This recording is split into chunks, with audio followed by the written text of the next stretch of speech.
The story is titled, My Girlfriend Promised Her Girls' Night Was Just Dinner. So I said, okay.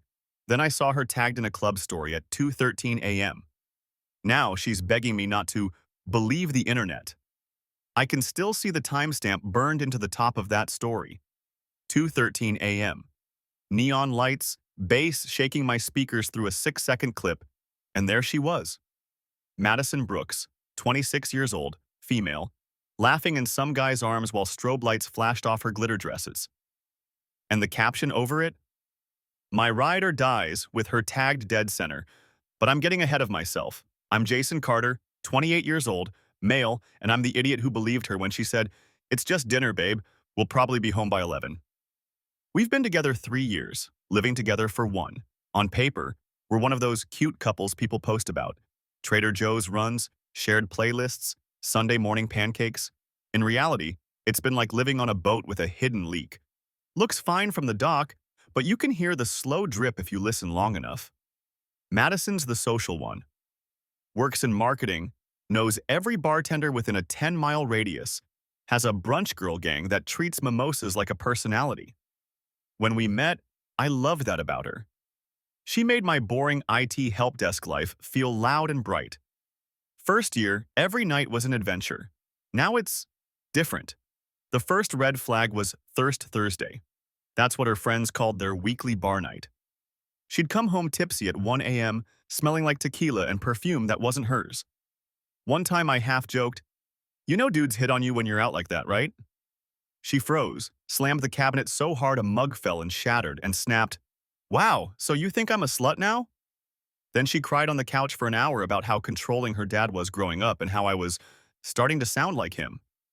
I remember sweeping up that broken mug thinking, Okay, note to self, never bring that up again.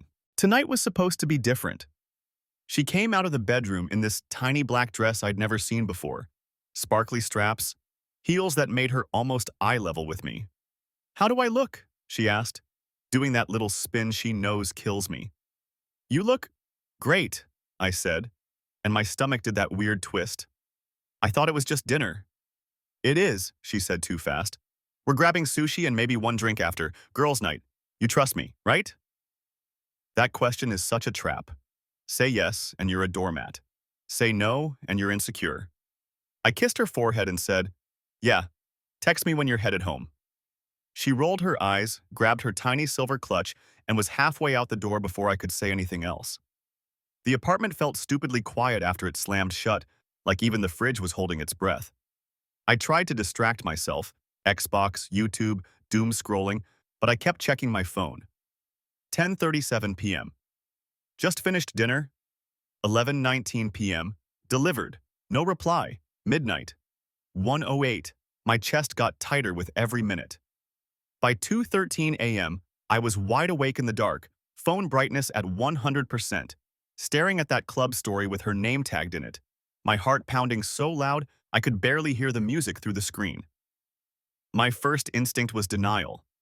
Like maybe it was an old video. Maybe the person tagged her by mistake. Maybe there was some perfectly normal reason my girlfriend, who swore she was just doing sushi, was on a sticky club floor with some dude's arm locked around her waist at 2:13 in the morning. I watched it again and again, zoomed in until the pixels broke. It was definitely Madison. Same sparkly straps, same little birthmark on her shoulder. She looked happy, not, oops, we accidentally ended up here for 5 minutes, happy. Fully in it, hair stuck to her lip gloss, that effortless drunk smile she gets. The story was posted by Jenna Hall, 27 years old, female, one of Madison's ride or dies. I barely know Jenna except as the hurricane friend. The one who drags Madison out for one drink that turns into 5. The one who once tried to convince her to do shots at my grandma's birthday. I clicked Jenna's profile, thumb shaking. There were 3 stories. First, them at a restaurant, okay. Second, a boomerang of them doing shots. Third, the club clip. Madison was in all 3. She hadn't mentioned shots. Definitely hadn't mentioned a club. I took a screenshot of each story. My chest felt hot like my ribs were too tight. I texted Madison. How's sushi? Delivered, no reply. I tried calling, straight to voicemail. That pit in my stomach turned into pure, electric anger. By the time the lock clicked at 3:04 a.m., I'd been pacing the living room for almost an hour, those screenshots open on my laptop like exhibits in a trial. The only light was from the screen, shining on the framed photo of us on the bookshelf. Some stranger had snapped it at the beach last summer. We looked stupidly in love. The door swung open and Madison stumbled in, heels in her hand, mascara smudged. She froze when she saw me sitting there. Jesus, Jason, why are you just sitting in the dark like a horror movie? She laughed, but it died fast when she saw my face. How was dinner? I asked. Her eyes flicked to the laptop, then back to me. It was fine. We went a little late, chill. I turned the screen so she could see Jenna's story paused on her, laughing in that guy's arms. Looks like more than a little late. Color drained from her face. Oh my God, are you serious right now? She snapped, voice already climbing. You're stalking Instagram while I'm out with my friends? Madison, you lied to me, I said. My hands were shaking, but my voice came out way too calm. You said dinner. You said home by 11. This is a club at 2 in the morning with some random dude holding you like… She lunged forward and slammed the laptop shut so hard the screen rattled. The framed beach photo toppled off the shelf and the glass cracked clean across our faces. We just stared at it for a second. Don't believe everything you see on the internet, she hissed. You have no idea what was happening. You're twisting it. I'm literally looking at you, I said. What is there to twist? Her eyes glossed over with angry tears. You're acting just like my dad, she said, voice breaking. Controlling, paranoid. Do you know how toxic this is? You're ruining my night over a 6-second clip. You promised me, I said, and suddenly my throat was tight. This isn't about a clip, it's about you looking me in the eye and lying. She grabbed my phone off the coffee table, fingers flying as she tried to unlock it. You don't get to save that, she muttered. You don't get to build some fake little case against me. I yanked it back. What are you doing? Trying to keep my relationship from being destroyed by your trust issues, she yelled, voice so loud it made my ears ring. You're not going to let some stupid story ruin us. You're not going to believe the internet over me, Jason. You can't. Update. Wow, okay. I did not expect that many people to read my rambling at 4 a.m., but here we are. I read as many comments as I could. A lot of you said I'm not crazy, that the video alone would wreck your trust. Some of you went nuclear, pack her stuff in trash bags and change the locks. And I'm not gonna lie, the petty, angry part of my brain loved those. So, what happened after I ended the post? We kept arguing until almost 5 a.m. It went in circles. I'd say, you lied. She'd say, you're controlling. I'd say, you were in a club. She'd say, you're obsessed with the internet. At one point, Madison grabbed the cracked beach photo off the shelf and chucked it into the trash, glass and all. If this is what you think of us now, what's the point of having this up? She yelled. I ended up sleeping on the couch. She slammed the bedroom door so hard one of the frames rattled off the wall in the hallway. In the morning, I woke up to the smell of bacon and coffee. Madison was in one of my hoodies, all soft voice and puffy eyes. I'm sorry, she said, putting a plate in front of me. Jenna dragged us there. I didn't want to fight. I should have told you. Can we just reset? Before I could answer, my phone buzzed. It was a DM from Lauren King, 29 years old, female, a mutual friend I barely talk to. Hey, I thought you should see this. Please don't say it came from me. She'd screen recorded Jenna's whole close friends story. There was another clip. Same club, same neon lights, same 2:13 a.m. timestamp at the top. Madison, very clearly, grinding on the guy from the first video. His hands are on her hips. At the end, she turns around and kisses him on the cheek, too close to his mouth to pretend it was nothing. Madison saw my face change and snatched my phone. I actually laughed, just disbelief laughing. Give it back, I said. No, she snapped, already swiping. You're letting people poison you against me. Oh my God, is this Reddit? Are you seriously telling strangers about our relationship? When I tried to take it back, she yanked harder and my phone flew out of both our hands, smacking the edge of the counter and hitting the tile. The screen spiderwebbed instantly. Great, I said. Perfect. She burst into tears, dropped to the floor, and started picking up my phone like it was proof she wasn't the problem. Look what you made me do, she kept saying. You're turning into an abuser. You're literally scaring me right now.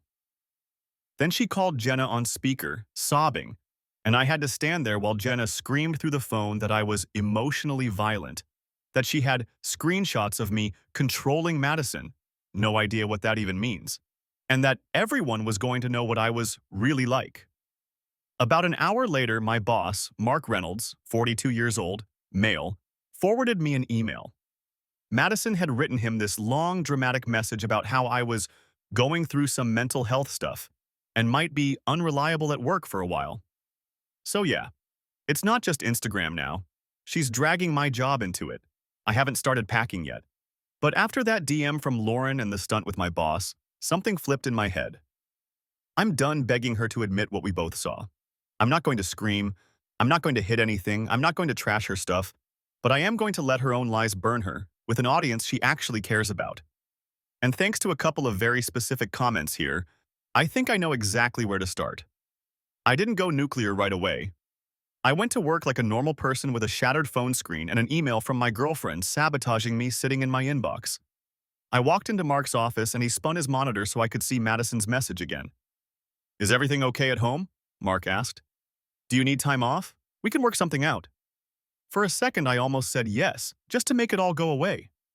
But then I remembered Madison throwing the beach photo away like it was trash and calling me emotionally violent because I didn't delete proof. I'm fine, I said. My palms were sweating. My girlfriend and I had a fight because I found out she lied about where she was. I think she's projecting. Mark studied me. Do I need to worry about you missing deadlines? No, I said, and my voice came out hard. But you should probably worry about people sending you personal drama from my apartment at 3 in the morning. I showed him the timestamp, the call log, the email time. He nodded slowly. Okay, he said. Keep me in the loop if anything affects your work, and, maybe handle whatever this is. On my lunch break, I called Lauren. She sounded tired. I was hoping you'd call, she said. This whole thing is a mess. Lauren filled in the blanks.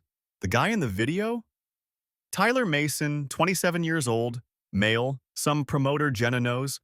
Apparently, Madison spent half the night drunk ranting about how Jason is basically my roommate at this point, and I could hook up and he'd still be there making me eggs the next day.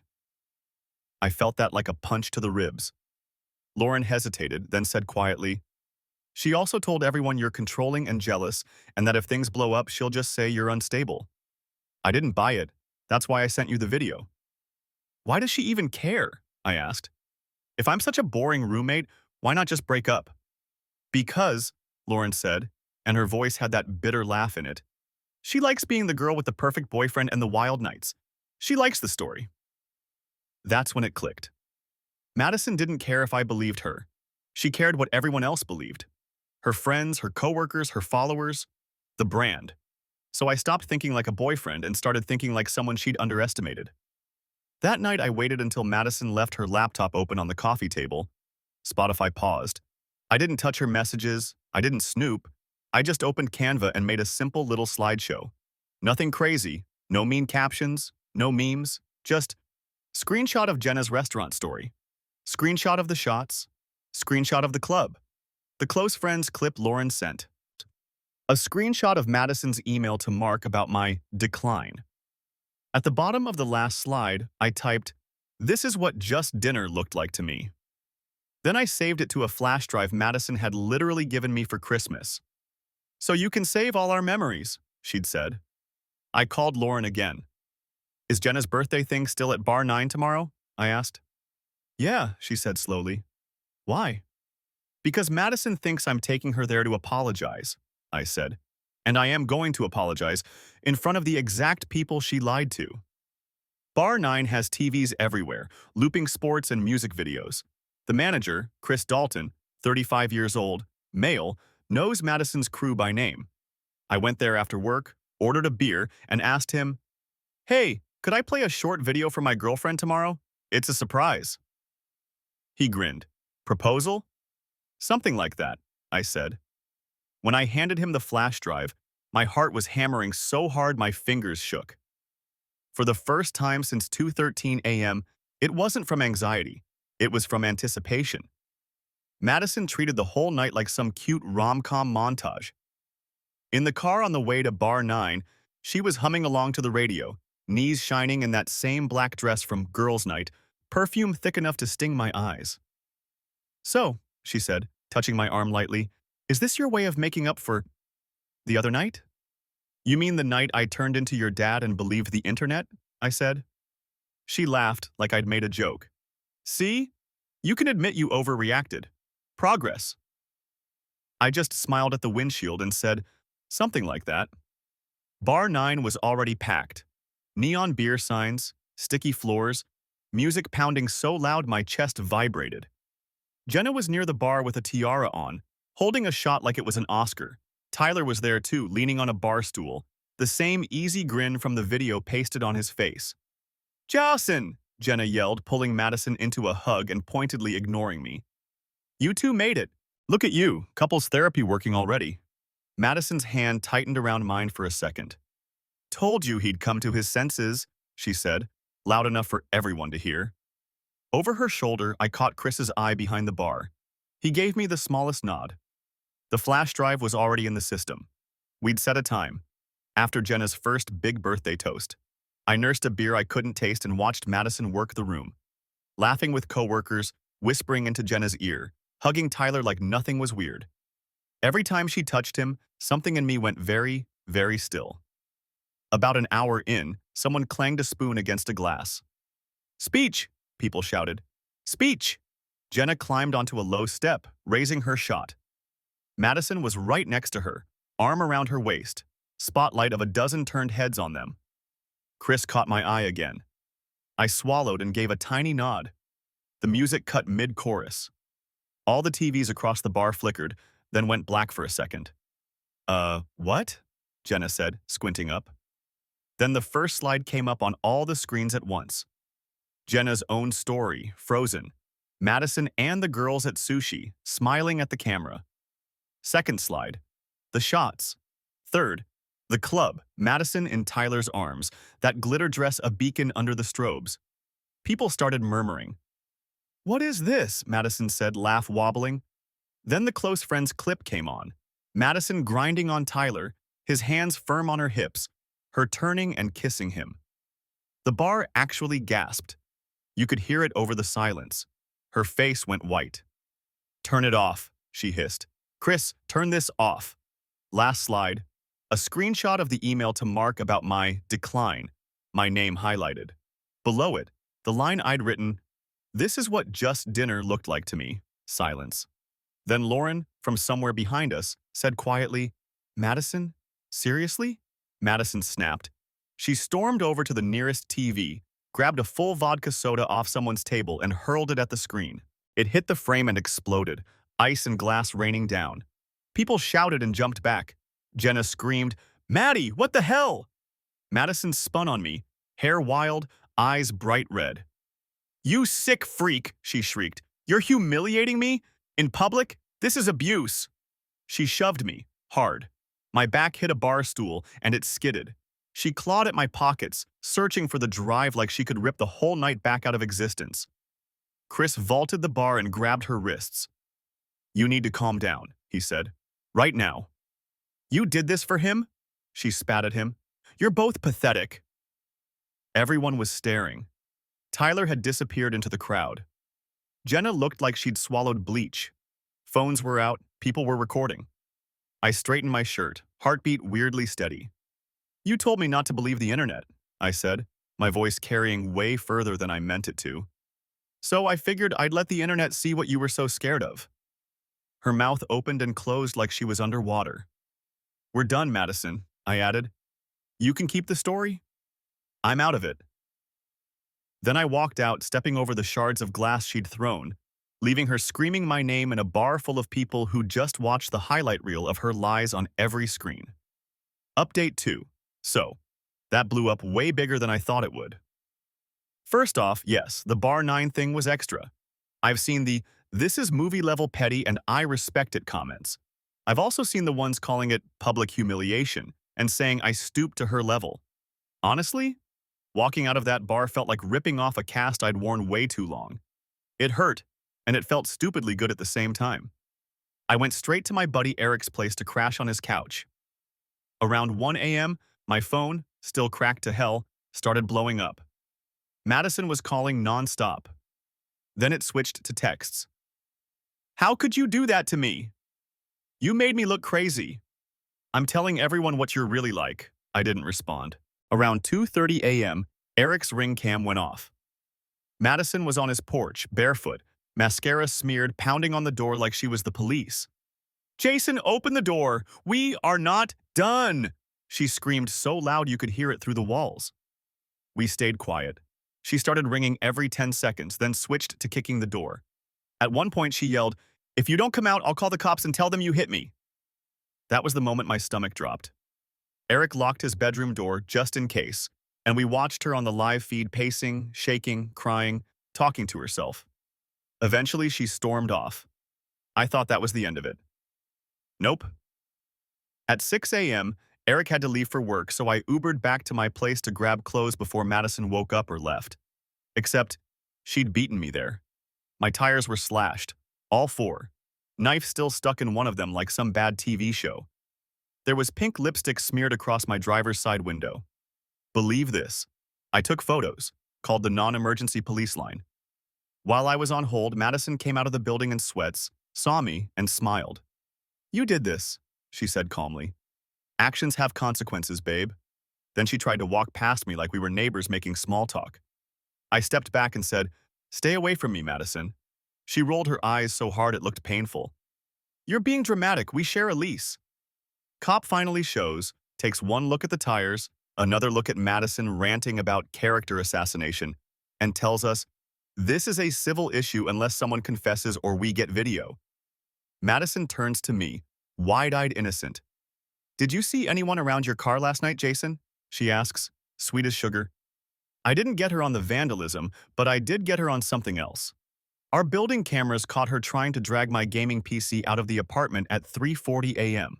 Management sent me the clip because she told them I'd authorized her to dispose of shared property. Spoiler, I hadn't. So now I've got footage of her trying to steal my stuff, photos of the tires, that bar video circulating our friend group like wildfire. I talked to a lawyer today about getting off the lease and maybe a restraining order if she keeps showing up where I am. A lot of you said document everything. I am. And the sweetest part of the revenge I didn't even plan. Lauren texted me this morning that Jenna kicked Madison out of their group chat after multiple voice notes where Madison called them fake bitches for not defending her. Madison always wanted an audience. She has one now. She just doesn't control the script anymore. 3 weeks later, my life is split into before the bar and after the bar. After is quieter. Not peaceful yet, but quieter in that way a house feels after a tornado passes and you're just staring at what's left. Madison did exactly what a lot of you predicted. She went scorched earth. First came the posts. Long, unhinged Instagram stories with black backgrounds and white text about narcissistic abusers and men who weaponize mental health against women. No names, but my friends sent screenshots with, dude, all over them. I didn't respond. Not once. Lauren told me that drove Madison insane more than anything. "She keeps saying you're doing reputation damage by staying silent," Lauren said. "Do you hear how backwards that is?" Then she showed up at my job. I was at my desk fixing some guy's VPN when I heard shouting in the lobby. The kind of shouting that slices right through drywall. "Tell him to come down here. I know he's here. He doesn't have anywhere else to go." My stomach dropped. Mark popped his head over my cubicle wall. "Is that?" he asked. We stepped out just in time to see Madison shove past security, eyes wild, hair a mess. She slammed her bag onto the receptionist's desk so hard a pen holder toppled and exploded, pens scattering. "There you are," she yelled when she saw me. "You think you can ruin me in front of my friends and then just hide at work?" Everyone was watching. Phones out again. My life is apparently a spectator sport now. "Madison, you need to leave," I said, hands up. "You can't be here." She grabbed a framed company photo off the wall and hurled it at the floor. Glass shattered across the tile, shards sliding under people's shoes. "Look what you're making me do," she sobbed. He hits things, he screams, he's dangerous. Tell them. She screamed at me, like if she said it loud enough it would become true. Security finally got a grip on her arms. She twisted, shrieking, Jason, say something. Tell them you're sorry. Tell them you lied. Mark stepped between us. We're calling the police, he said, voice like steel I'd never heard from him. The officer who showed up this time wasn't as patient as the tire guy. He watched the building camera replay of Madison throwing things and trying to break past security and just sighed. You two need distance, he said, looking straight at me. Get the order today. So I did. The lawyer fast-tracked the restraining order request using the bar video drama, the tire photos, the PC clip, and now the office incident. Landlord got looped in too. When he saw the footage of Madison trying to drag my tower down the hallway, he agreed to take me off the lease early and keep the deposit in my name, applying future damage charges to her. She tried to argue, of course. Stormed into the leasing office, crying, saying I'd trapped her there. They showed her the printout of the police report and the time-stamped video. For once, her tears didn't work. The last time I saw her in person, I was carrying the last box out of the apartment, just cables and a cracked picture frame I'd fished from the trash. Madison stood in the doorway of the bedroom, arms crossed, mascara tracks like old highways on her cheeks. This isn't over, she said. Quieter than before, but sharper. People are going to know what you did to me. I looked around at the empty walls, the faint outline where our beach photo used to hang, the scratched floor where she'd dragged my PC. I know what I did, I said. I believed the internet, and I believed you'd show everyone exactly who you are if I stopped covering for you. She flinched like I'd slapped her. I left the keys on the counter, walked past her without touching her, and didn't look back. Tonight, I'm in a new apartment with mismatched furniture, a cheap couch, and a door that only my key fits. The flash drive from Bar 9 is in a drawer, not as a weapon, just as a reminder. On my desk is that cracked beach photo, minus the glass, still split across our faces. I took a pair of scissors, cut the picture down the fracture line, and slid my half into a new frame I bought at Target. It's just me now. No glitter dress, no strobe lights, no 2:13 a.m. stories. For the first time in months, the quiet feels like mine.